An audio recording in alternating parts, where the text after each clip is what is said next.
पसीना बहाने की चीज है, खून बहाने की चीज नहीं है, वीर बहाने की चीज नहीं है, जिसको करके पश्चाताप करता है। साइकोलॉजी कहती है मन को पढ़ो, गीता कहती है मन को जीतो, आप नेगेटिव मत हो।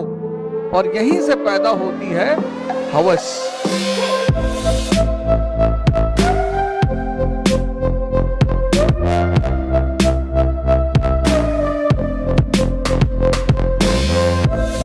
मैंने देखा इस बात को कि बहुत सारे लोग त्याग शब्द को समझ ही नहीं पाते। और त्याग तपस्या से जुड़ा हुआ है।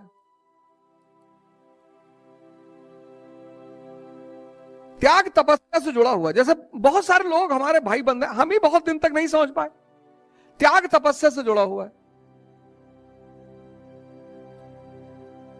विषयों का त्याग। अब क्या हुआ कि भाई अध्यात्म में बहुत सारे लोग कहते हैं कि आपने आज साधना शुरू की, आप सब कुछ आज त्याग कर दी। वो नए आदमी के लिए आसान नहीं होता। एक दिन में संसारी गतिविधियों का एक दिन में त्याग कर देना वो नए आदमी के लिए आसान नहीं होता। इसलिए बहुत सारे मित्र मैं देखता हूं, बहुत सारे भाई बहन हैं जो इस रास्ते पर आते ही नहीं कि भैया हमसे ना हो पाए, हम शराब नहीं छोड़ेंगे, हम सिगरेट नहीं छोड़ेंगे, हम तंबाकू नहीं छोड़ेंगे, हम गोश्त नहीं छोड़ेंगे। कौन कह रहा है? मैं ये कह रहा हूं, मैं छोड़ने की बात ही नहीं कर रहा हूं। मैं ये कह रहा हूं आप साधना शुरू करो।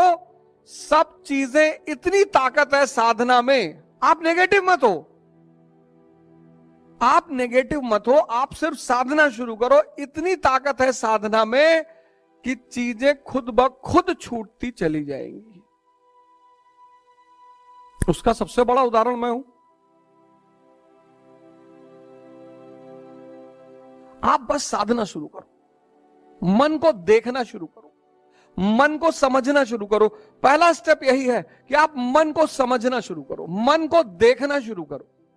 आप देखो, बस पहले चरण में आप सिर्फ ये देखो कि आप बाहर से परेशान ही नहीं हो, आप अंदर से परेशान। मन के कुछ लक्षण हैं। पहला लक्षण है अज्ञानता।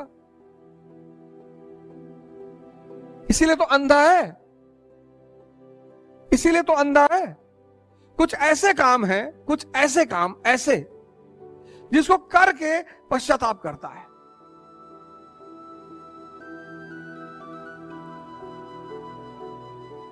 और रिपीटेडली करता है। अब तो सामाजिक मान्यता भी बहुत सारे चीजों को मिल रही है कि भाई